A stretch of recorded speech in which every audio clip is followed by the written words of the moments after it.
Almost just ate shit on my rug walking over here.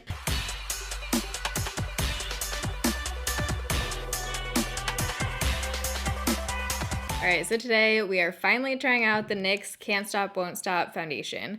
I was kind of on the fence about trying this one just because it's not for dry skin. This is very much like a matte foundation for more oily skin. So with this review, just keep that in mind. But I've gotten so many questions from you guys to review this.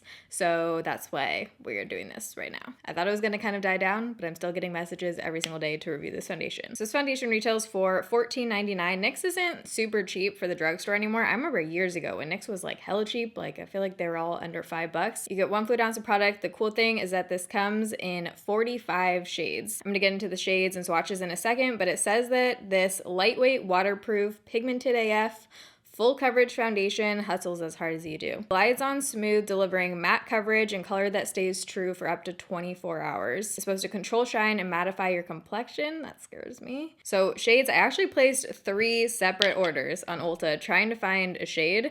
Which is a good problem to have because I kept ordering ones that looked too light, so that almost never happens. So first I think I picked up the shade Pale, which is the lightest shade. Then I picked up Light Porcelain, and then I picked up Porcelain. A few shades in between Light Porcelain and Porcelain, just with different undertones. The reason why I picked up Porcelain was because this one said neutral undertone. It would probably be worth it just to go in stores so you don't do what I do and place 5 million separate orders. All right, so here's some swatches. Right here's the NYX Can't Stop Won't Stop foundation in the lightest shade Pale, Light Porcelain, and then Porcelain.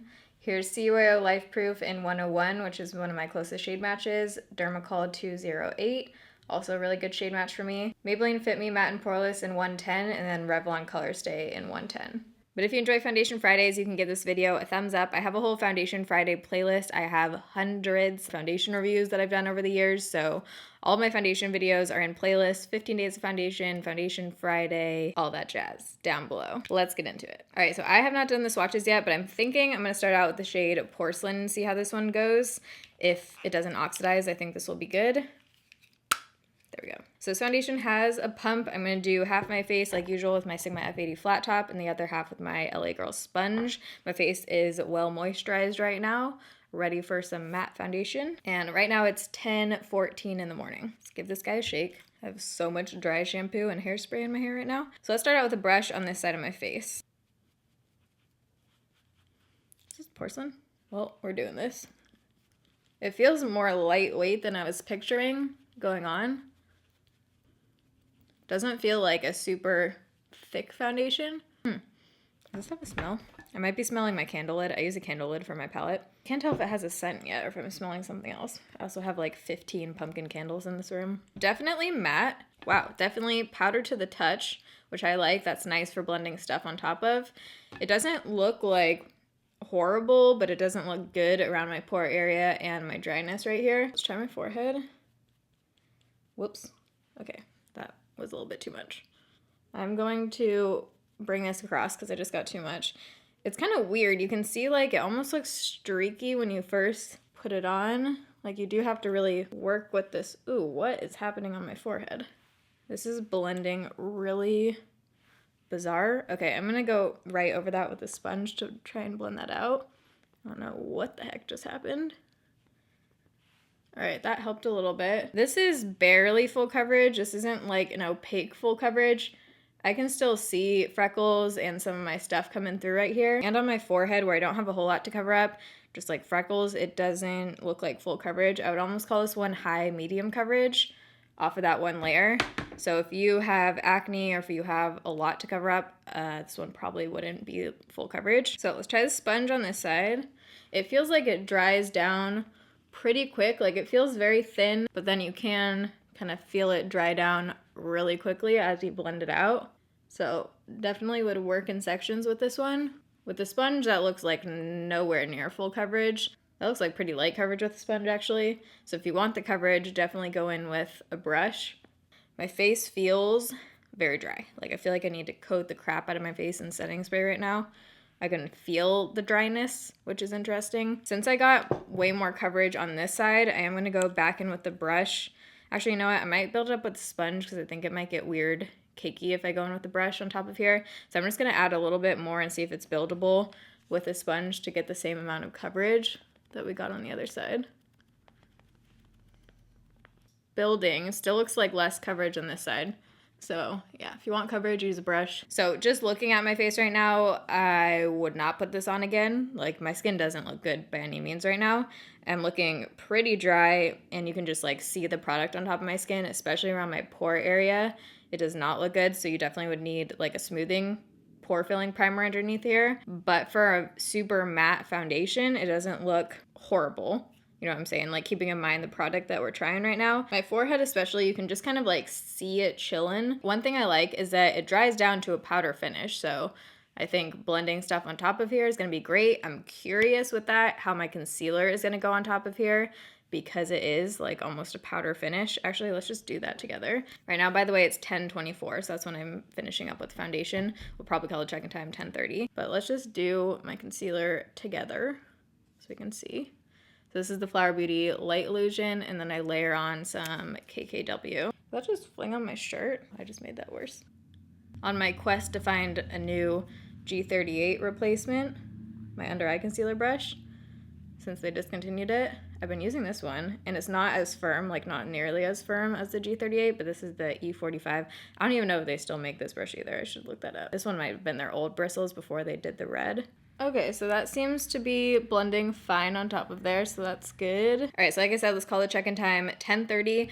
I'm gonna do the rest of my makeup, powder my under eyes, not gonna powder my face because I definitely don't need to, and I'll be right back. I'm also gonna show you guys what this looks like in natural lighting. All right, so it's now 11:09. Check-in time is 10:30. That's when I finished up with my face makeup and everything. So for my bronzer and contour, I used 2 shades in the Sigma Sculpt palette. I used Faking, whoa. Where is it? This one. Faking It, and then Throw shade right there. For blush, I used the Butter Blush, Physicians Formula, and Vintage Rouge. I just put a little bit of highlight on. I'm kind of feeling the matte look right now, so I just went in with the Smashbox Spotlight palette in the shade Pearl. This shade right here is one of my favorites. For eyeshadow, I tried out this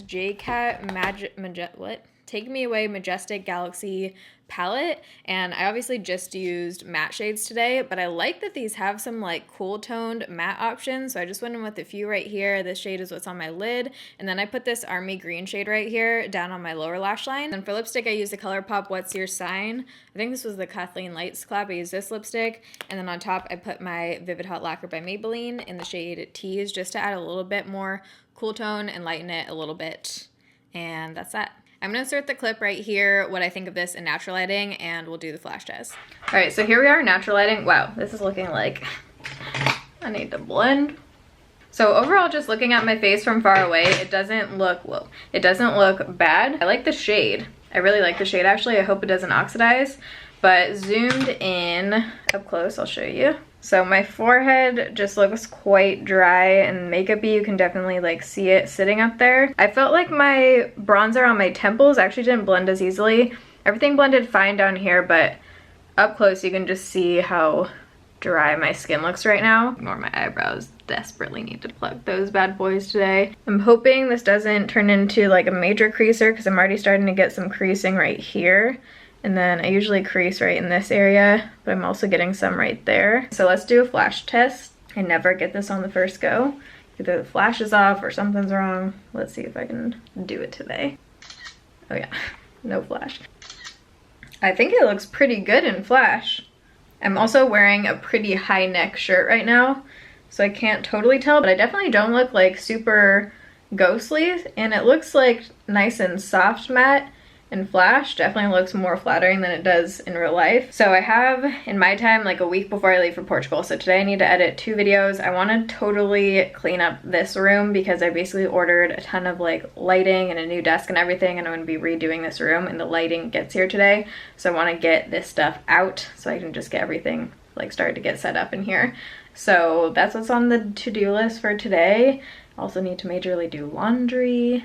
Today needs to be a productive day. Also have a call in the afternoon for 15 days of foundation planning. So I always do 10-hour wear tests. I'll see you guys in a few hours in natural lighting. It is 3:40, so it's been on for over 5 hours now. I'm having one of those days, you know, when you do like 50,000 things, but you don't feel like anything's actually getting done.